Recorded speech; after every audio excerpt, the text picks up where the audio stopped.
এমনটা হতে পারে সবারই ভাবনা চিন্তা ছিল। হলোটা তাই। দক্ষিণ করিমগঞ্জের বিধায়ক সিদ্দিক আহমেদের রাজনৈতিক উত্তরাধিকার হতে যাচ্ছেন কি বিধায়কের সুযোগ্য সন্তান তৌফিক রসুল আহমদ। কান পাতলে এমনটা শোনা যাচ্ছে সমষ্টিতে। এদিকে সমষ্টির বিধায়ক সিদ্দিক আহমেদ আগন্তুক বিধানসভা নির্বাচনে নিজের পুত্র অবতীর্ণ হওয়ার নিশ্চয়তা দিলে আরও যেন পরিষ্কার হয়ে যায় বিধায়কের রাজনৈতিক উত্তরাধিকার হতে যাচ্ছেন ওনার সুযোগ্য সন্তান তৌফিক। আগন্তুক বিধানসভা নির্বাচনে নিজের সন্তান অবতীর্ণ হওয়ার চূড়ান্ত সিদ্ধান্তের পূর্বে সমষ্টির বিশিষ্ট নাগরিকদের সঙ্গে পরামর্শ করেন সমষ্টির চারবারের বিধায়ক সিদ্দিক আহমেদ। মিডিয়ার একান্ত সাক্ষাৎকারে বিধায়ক সিদ্দিক আহমেদ উল্লেখ করেন, সবকিছু বুঝে সুঝে রাজনীতি করতে হবে। রাজ্যের বহু জায়গায় যখন উচ্ছেদ অভিযান চলছে, সেখানে দক্ষিণ করিমগঞ্জ সমষ্টিতে উচ্ছেদ অভিযান নেই, বরং দূষর লোকদের পাট্টা দেওয়ার নির্দেশ দেন রাজ্যের মুখ্যমন্ত্রী। এসআর জারি হওয়ার কতজন লোকের নাম কর্তন হয়েছে এ প্রশ্নের উত্তরে বিধায়ক বলেন, দক্ষিণ করিমগঞ্জ সমষ্টিতে মাত্র 5 থেকে 600 লোকের নাম নোটিশ এসেছে। মুখ্যমন্ত্রীর সঙ্গে সুসম্পর্ক থাকায় সমষ্টির বহু লোক নিরাপদে রয়েছেন, কেননা মুখ্যমন্ত্রী উন্নয়নে বিশ্বাসী। তাই সমষ্টির উন্নয়নের স্বার্থে মুখ্যমন্ত্রীর পাশে থাকবেন বলে আশ্বাস দেন তিনি। সবার আশীর্বাদে ওনার পুত্র নির্বাচনে জয়ী হয় তাহলে দক্ষিণ করিমগঞ্জ সমষ্টিতে উন্নয়নের জোয়ার বইয়ে দেবেন বলে সত্যি সাপটা বলেন তিনি।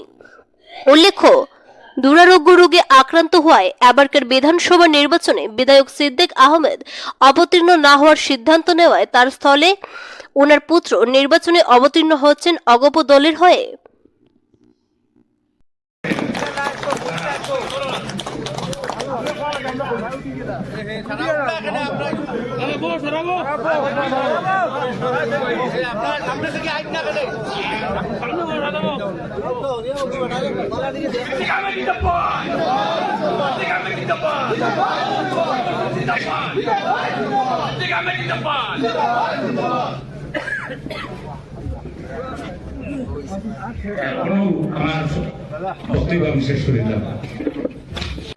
আজকে যে সিদ্ধান্ত নিয়েছেন সেটাকে আমি স্বাগতম জানাই এবং আমি আশা করব উপরওয়ালায় যদি আমার ছেলেকে নির্বাচিত করেন, যে আমার ছেলেকে আমি বলবো যে দক্ষিণ করিমগঞ্জের মানুষের স্বার্থের উল্টা যাতে কোনো কাজ না হয়, এবং আমি যতদিন আছি আমি সাথে থাকব। আশা করি আপনারা সবাই থাকবেন, আমরা সবাই একসাথে মিলে আমরা দক্ষিণ করিমগঞ্জের উন্নয়নের সাথে কাজ করব। কোন দল থেকে আপনার ছেলেকে এজিপিতে কবে জয়েন করবেন? হ্যাঁ, এজিপিতে কবে জয়েন করবেন?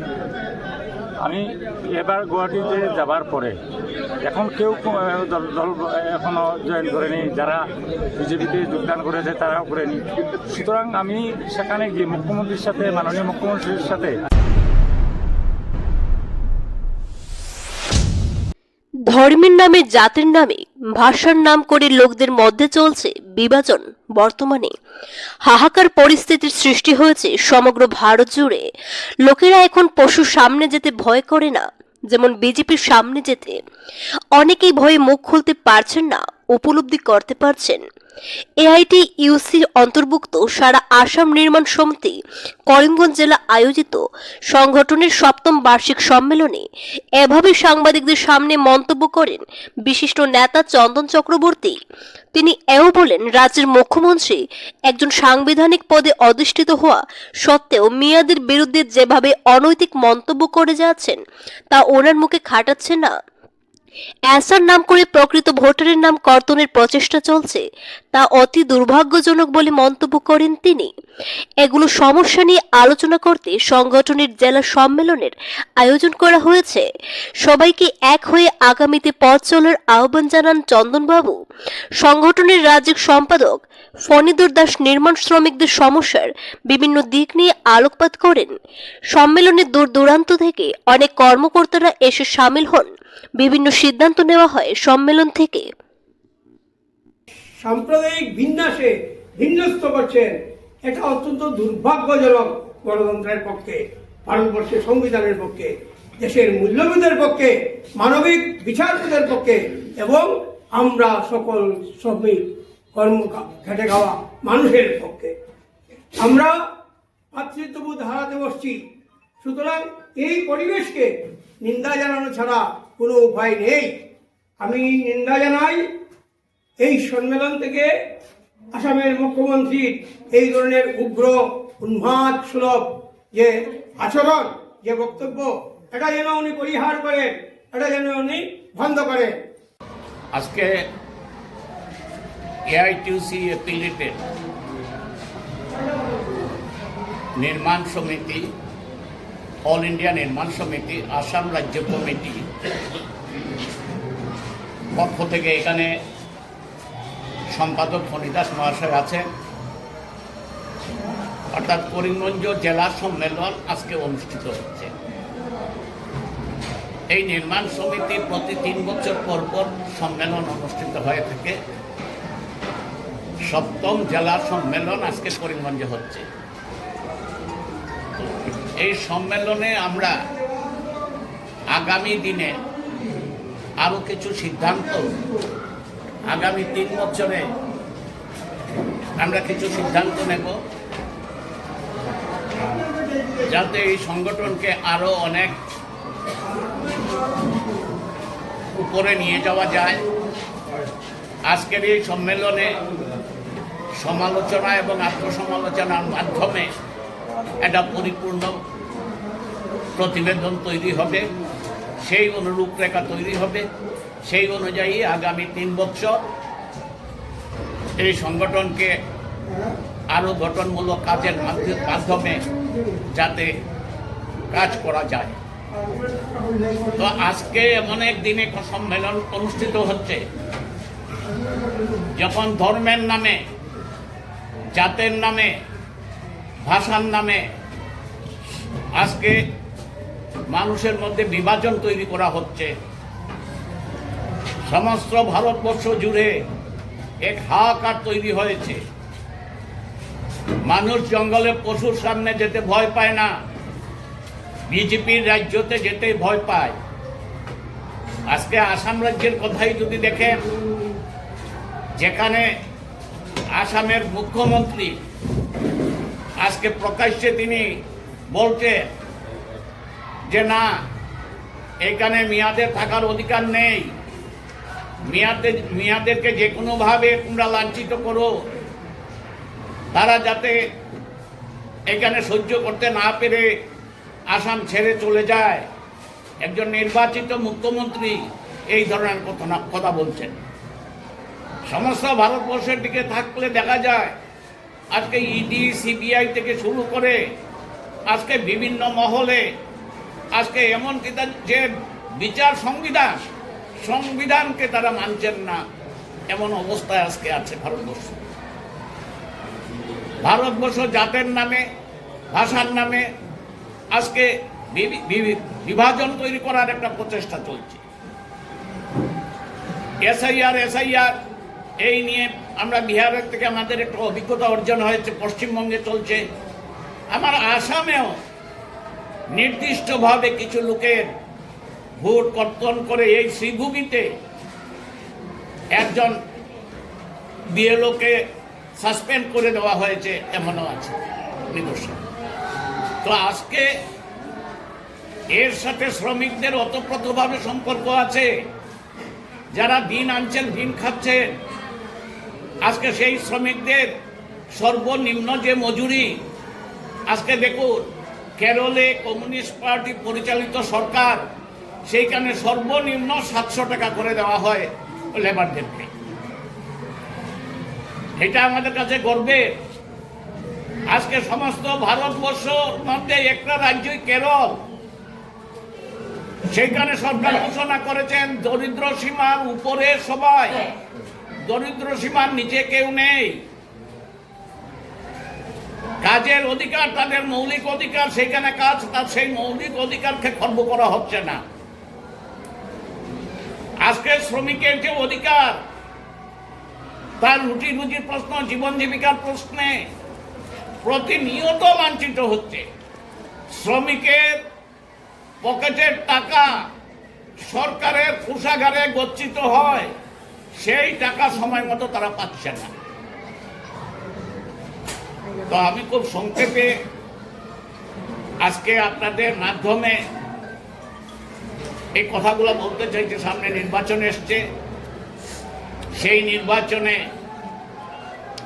যারা মানুষের মধ্যে বিভাজন। শ্রীভূমি শহরের পেট্রোল পাম্প পয়েন্ট এলাকায় অগ্নিকাণ্ড। অগ্নি নির্বাপক বাহিনীর তৎপরতায় নিয়ন্ত্রিত হল আগুন। শহরের পেট্রোল পাম্প পয়েন্ট এলাকায় একটি কাপড়ের দোকান থেকে আগুনের সূত্রপাত হয়। পাশের দোকানসমূহে আগুন ছড়ার আগে অগ্নি নির্বাপক বাহিনীর 3টি ইঞ্জিন নিয়ন্ত্রিত করে, ফলে রক্ষা পায় সমগ্র ব্যবসায়িক এলাকা।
আছে বাকি এখন পুলিশ প্রশাসন আইছে, সব আইছে, তোমরাও আইছে, সবার সহযোগিতায় আজকে এই জায়গাটা বাঁচছে। আর হয়টা মানে মেইনলি কোন দোকানে আগুন লাগছে? ওই যে এটা কিতার দোকান আছে? এটা কাপড়ের দোকান, এটার লগে কাপড় দোকানের পিস, এটার লগে অন্য দোকান কানেক্টেড আছে? কানেক্টেড, সব কানেক্টেড, সব কানেক্টেড, মা মেডিকেল, কামাখ্যা, মিষ্টান্ন ভান্ডার থেকে সব কানেক্টেড।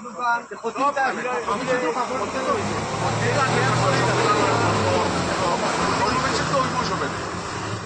জল মারবো বিভূতা আসিল এখানে ঘুমে, বিভূতা আসিল যাই হোক, আগুন লাগছে। বাট যখন আগুন লাগছে, আগুন লাগার পরে এসটিএফ এর টিম, আমরা ফায়ার ব্রিগেড টিম যেভাবে মানে আমরা হেল্প করছে তার কাছে আমরা রেসপেক্ট করি, খুব ভালো লাগছে। এবং আগুন এখন আপাতত নিভে গেছে এবং খুব ভালো লাগছে যে এসডিএফ এর টিম খুব সুন্দরভাবে হেল্প করছে।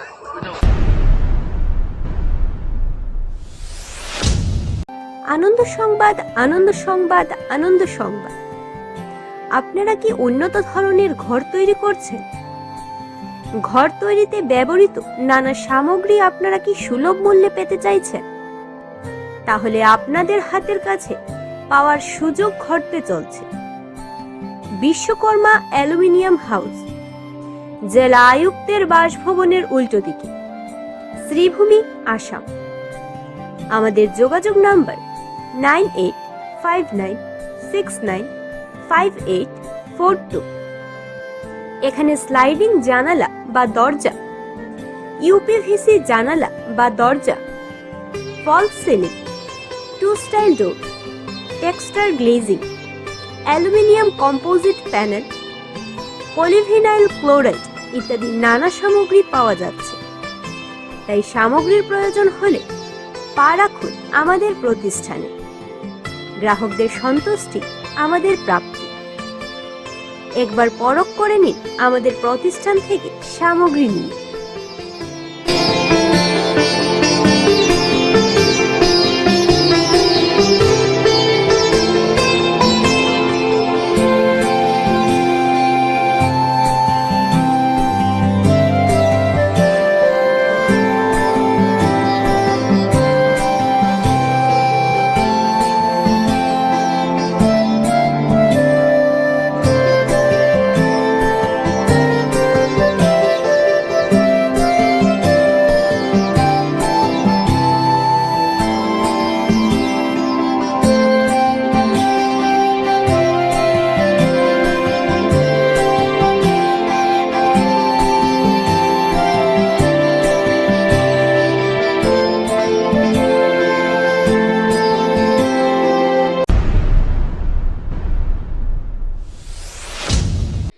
শিলচরের মালুগ্রাম এলাকায় জেলার 4 শতাধিক হজযাত্রীদের সংবর্ধনা প্রদান করল সামাজিক ক্রীড়া ও সাংস্কৃতিক সংগঠন খোঁজ। পবিত্র হজ পালনের মাধ্যমে আত্মশুদ্ধি ও আল্লাহর সন্তুষ্টি অর্জন করার লক্ষ্যে কাছাড় জেলার 4 শতাধিক মানুষ হজে যাবেন। তাদের সম্মানে শিলচরের মালুগ্রাম এলাকায় এক আবেগঘন সংবর্ধনা অনুষ্ঠানের আয়োজন করে সামাজিক ক্রীড়া ও সাংস্কৃতিক সংগঠন খোঁজ। সংগঠনের পক্ষ থেকে জানানো হয়, ধর্ম যার যার, মানবিকতা সবার, সমাজে সৌহার্দ্য ও সম্প্রীতির বার্তা পৌঁছে দিতেই এই সংবর্ধনা অনুষ্ঠানের আয়োজন।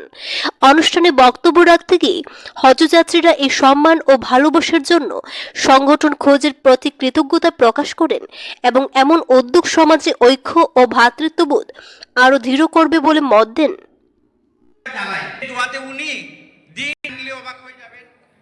যেটা উনি ডাক্তারদেরকে রুগীকে বলেন, মাইগো আপনার কি যাওয়ার পয়সা আসেনি? পুজোর মাধ্যমে উনি ব্যক্তিগতভাবে অনেক কাজ করেন। আল্লাহ পাকের নামে সেবা করার জন্যই মনে হয় উনি যেভাবে দিন আপনারা সাইড থেকে আরেকজন আইন না ওর না নেক্সট আপনি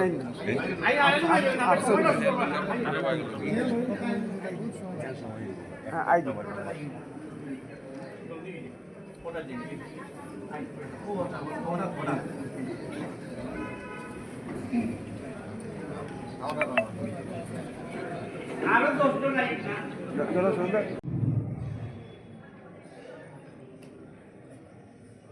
সীমান্ত ভট্টাচার্য, আবিদুর রহমান চৌধুরী, দৈনিক নববার্তা সবার জন্য আপনারা দোয়া করবেন, বিশেষ করে বিশ্ব শান্তির জন্য দোয়া করবেন। সাথে সাথে আপনারা এই সমগ্র আসামের জন্য, বিশেষ করে বরাক ভ্যালির জন্য বিশেষভাবে দোয়া করবেন। কারণ আপনারা সবাই অবগত আছেন, আসামে একটা অশান্তির বাতাবরণ সৃষ্টি হয়েছে, সম্প্রদায় বিভাগ সৃষ্টি হচ্ছে, সম্প্রদায় উস্কানিমূলক কথাবার্তা বলে কথা লাগিয়ে দেওয়া হচ্ছে। তাই বিশ্ব শান্তি দরবারে আপনারা যখন যাচ্ছেন তখন এইগুলি স্মরণ করে আপনারা দোয়া করবেন যাতে আসামটা আগের একটা ভেন্যু থাকতো, কিন্তু এই বছর হেলথ ডিপার্টমেন্টে তারা যারা ভিডিও কনফারেন্সের মাধ্যমে এই প্রাইভেট ভেন্যুগুলো তারা অনুমোদন দেয়নি। এই বছর 3টা ভেন্যু দিয়েছে, একটা হলো এসএমএফ সিভিল হসপিটাল, একটা সোনাবাড়িঘাট হসপিটাল এবং একটা কালাই হসপিটাল। তো আপনাদের কাছে আমার অনুরোধ থাকবে, আপনারা আপনাদের সুবিধা মতো যেখানে সুবিধা আমরা ডেট ফিক্স হওয়ার পরে খুব সম্ভবত আগামীকালকে জয়েন্ট ডিরেক্টর হেলথ সার্ভিস থেকে ডেট দেওয়া হবে, তাহলে সেই ডেটটা আমরা আপনাদের কাছে কমিউনিকেট করব। তার আগে ভ্যাকসিনেশন কার্ড আপনাদের সুস্থ শরীরে গিয়ে ইবাদত করে আসেন। এবং সঙ্গে সঙ্গে আমাদের বর্তমান আসামের অবস্থা আপনারা জানেন। এইবার খুদা আল্লাহ সর্বশক্তিমান, উনি যদি আশীর্বাদ করেন, এই যে একটা মুসিবত আমাদের কাছে খারাপ হয়েছে, যে মুসিবত থেকে আমরা রক্ষা পাওয়ার জন্য, ত্রাণ পাওয়ার জন্য বা প্রাণ চেষ্টা করছি।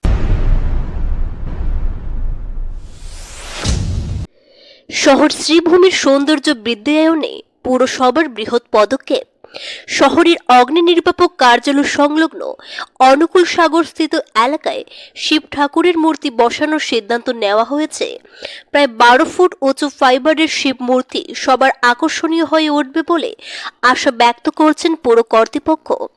এদিকে শিবের প্রতিমূর্তি প্রতিস্থাপনের পূর্বে সোমবার পৌরসভা পক্ষে পূজার্চনা হয়। পুরোহিতের মন্ত্রোচ্চারণের মাধ্যমে এলাকায় ভক্তিমূলক পরিবেশের সৃষ্টি হয়। পূজানুষ্ঠানে পৌরপতি রবীন্দ্রচন্দ্র দেব, পৌর সদস্য নির্মল বণিক সহ অন্যান্যরা সামিল ছিলেন।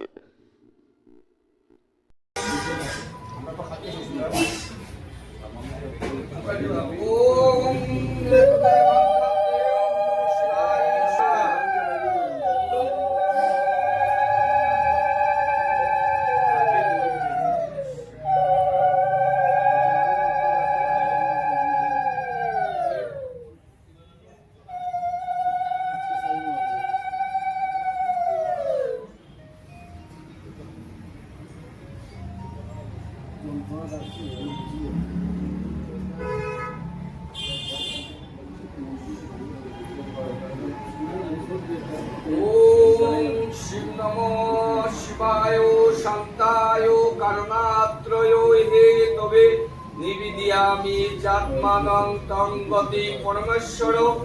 ओम नमः शिवाय, ओम नमः शिवाय, ओम नमः शिवाय, नमो नमः। ओम शस्ति ओम वेदालस्य बीजास्य राक्षसस्य श्री श्रीपा अपोषर्वन्ते सर्वे वैष्णववास्तेन धारिता आंगिकाय नमो विक्षिरशेषः वंशिकाय उपसर्गं कवचैर्वाहं ओम नेत्रव्यवशवं करतलं विष्टाकं ओम गंगे च जमुना चैव गोदावरी सरस्वती नर्मदे सिन्धु कावेरी जलस्मिन् कुरु ओम पुष्पे पुष्पे महापुष्पे पुष्पे पुष्पाः ओम निदाना सत्ताय ओम नमो कमलासनाय नमः ओम आसन मंत्रिष्टमेव ऋषि ऋषि सुतरां छंद कर्म देवता आसन उपवेशन विनियोग ओम प्रीतिते आदिता दुका देवितां विष्णु आदिता तंच धाराया मादित गुरुचासन नमः यते गंध पुष्पे मादा सत्ताय नमः। শ্রীভূমি পৌরসভার পক্ষ থেকে আমরা একটা সিদ্ধান্ত নিয়েছি, আমাদের যে ফায়ার ব্রিগেডের অফিসের পাশে যে একটা লম্বা কুচুনি বলে সবার পরিচিতি অনুকূল সাগর, সেই অনুকূল সাগরের ঠিক মাঝখানটায় আমরা একটা বাবা ভোলানাথের একটা শিবের যে প্রতিকৃতি ছবি একটা আমরা এখানে মূর্তি একটা বসাবো। তো আমাদের বোর্ড সেটা পাস করে দিয়েছে, সবাই সহমতি নিয়ে সেটা হচ্ছে। 27 জন কমিশনার তাতে সহমত পোষণ করেছে। আমরা খুব আনন্দিত এবং আমরা যারাই এই শহর ছেড়ে আমরা বিভিন্ন বাইরে যখন বেড়াতে যাই অনেক জায়গায় দেখি শহরের মধ্যে অনেক দেবতাদের মূর্তি আছে, কিন্তু আমাদের এই শহরে একটিও দেবতার মূর্তি আমাদের মধ্যে নেই। তাই আমরা চিন্তা ভাবনা করে আমরা এখানে একটা বাবা শিবের, বাবা ভোলানাথের একটা মূর্তি বসানোর আমরা সিদ্ধান্ত নিয়েছি। তাই আজকে এই শুভ দিনে, আজকে বাবার জন্মদিনে আমরা সোমবার, আজকে এখানে আমরা ওটাকে বলি খিলি পূজা, কাঠাম পুজো, কাঠামটাকে এখানে পুজো করে আমাদের ব্রাহ্মণ বা পুরোহিত মহাশয় আছেন এখানে, আমরা এটার শুভ সূচনা আজখানে করলাম। আমরা করিমগঞ্জবাসী তথা শ্রীভূমি শহরবাসীর কাছে আমাদের একটা আবেদন থাকবে, ওনারা যেন ওনাদের হৃদয় থেকে আশীর্বাদ প্রদান করেন আমাদের এই ভালো একটা কাজে, যাতে তাতে আমরা সফল হতে পারি। এবং আমাদের উদ্দেশ্য আছে, আমি আমাদের মাননীয় মন্ত্রী কৃষ্ণেন্দু পাল মহাশয় এবং বিজয় মালাকারের সাথে, রাতাবাড়ি বিধায়ক বিজয় মালাকারের সাথে আলোচনা করে এবং আমাদের জেলা সভাপতির সাথে আলোচনা করে আমরা চেষ্টা করব আগামী অক্ষয় তৃতীয়ার দিন আমাদের আসামের মাননীয় মুখ্যমন্ত্রীর হাত ধরে এই বাবা ভোলানাথের শিবের মূর্তিটাকে আমরা এখানে উন্মোচন করার জন্য আমরা আবেদন রাখবো আসামের মাননীয় মুখ্যমন্ত্রীর কাছে, উনি সেটা উন্মোচন করবেন। তাই আমরা এই শহরবাসীকে এটা একটা উপহার হিসেবে দিতে চাই, যে যাতে আমাদের শহরের ঠিক মিডিল অফ দ্য সেন্টার যেটা আছে এখানে ভোলানাথকে বসিয়ে আমাদের এই অঞ্চলকে বাবা ভোলানাথ আমাদেরকে শান্তিতে রাখবেন, এই আশা, এই প্রার্থনা ওনার কাছে রেখে আমরা কিছু সংখ্যক কমিশনারগণ এখানে মিলে আজকের এই কাঠাম পুজো করে আমরা এখান থেকে বিদায় নেব। এবং আমি পরিশেষে এই ওয়ার্ডের যিনি ওয়ার্ড কমিশনার আছেন ওনারও অক্লান্ত পরিশ্রম আছে, উনি ওনার দেখাশোনার দায়ভার নিয়েছেন। তৎসঙ্গে আমার আছেন এখানে ভাইস চেয়ারম্যান আমার মহাশয় রঞ্জু সূত্র মহাশয়